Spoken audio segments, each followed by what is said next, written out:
Who will conquer this earth and this hell along with the gods? Which skilled man choose the path of religion as a beautiful as a flower? Who will win? Buddha gives a very strange answer, very unique. The disciple will win, not a warrior. And the first condition of being a disciple is that he has accepted his defeat. He has said that I have not been able to know till now. I have walked a lot, but have not reached. I have thought a lot, but have not understood. I have heard a lot, but have not been able to hear. I have seen a lot, but it was an illusion, because the observer was asleep.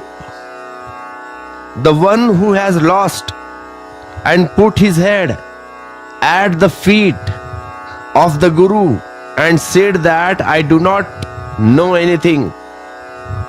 The one who put all his knowledge along with his head at the feet of the Guru. Guru means master.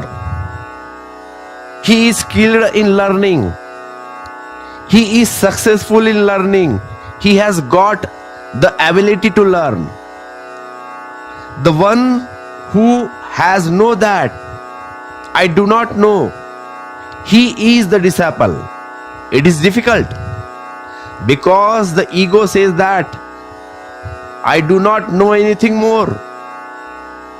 I may not know completely, but I know a little.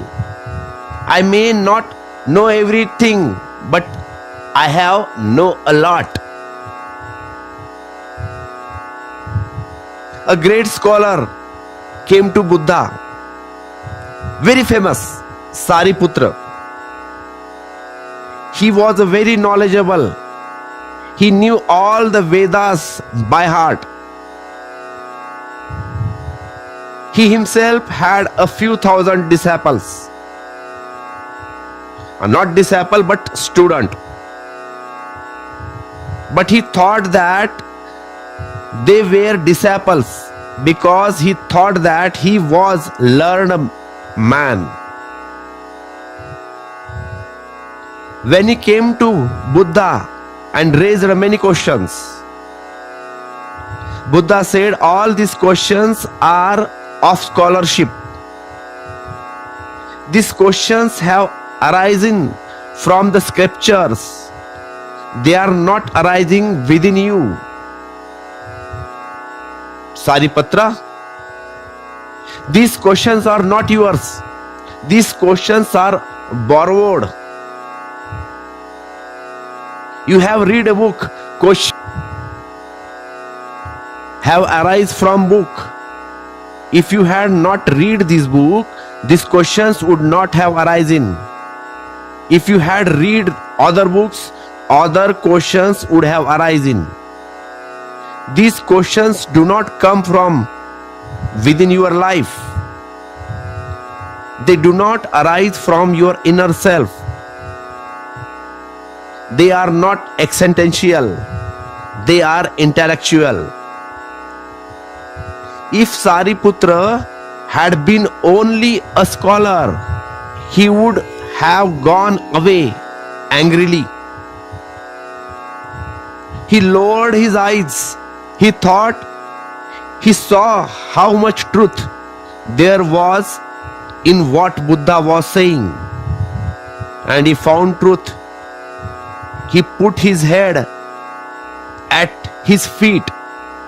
Sariputra put his head at Buddha's feet. He said that I take back my questions. You are right. Hey Lord, you are right. These questions are not mean. Till now I considered them mine, and when the questions itself is not mine, then how will the answer be mine. When this question itself has not arising from the innermost being, then how will the answer reach the innermost being? One is a curiosity, which is like an inch of the intellect. Like curiosity, it is asked while walking, no life is at stake. And there is another curiosity which we have called a mumuksha. Life is at stake. This is not a question that can be asked while walking. The whole way of life will depend on its answer. Its answer will depend on whether I live or not. Its answer will depend on whether life is worth living or is useless. Where everything is at stake. Sariputra said, now I will ask only when the questions of my innermost being comes. Free me from the scriptures, Lord. Hey Lord, free me from the scriptures. Buddha said, you have understood, you have become free. The scriptures are not holding you. You were the one holding you. You have understood, you have let go. Buddha accepted scriptures as his disciple. It is said that Sariputra never asked any questions again for many years. And one day Buddha asked Sariputra, why don't you ask? Why don't you ask? When he came, you had come with big questions. Those questions were taken away from you. You had said, now when my questions arise, then I will ask. You did not ask. Sariputra said, it is surprising. There were many questions of others. I had got many answers too. Still I could not get the answer because it was not my question. There was no hearing of the soul, no thirst, like giving a water to a person who is not thirsty. He may omit, he will not be satisfied. Then I left them and was surprised. The question did not arise and the answer was found.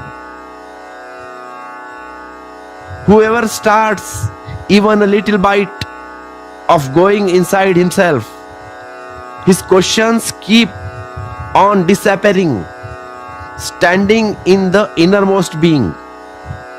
The answer arises from where the question should arise. Every essential question has its answer within itself. The question is the seed. From that seed sprouts a sprout. Answer appears. You feel the problem of your life as a problem because you have borrowed that the problem someone else has told you something and you have started following someone else's advice. Someone else has told you that you are very thirsty, look for water.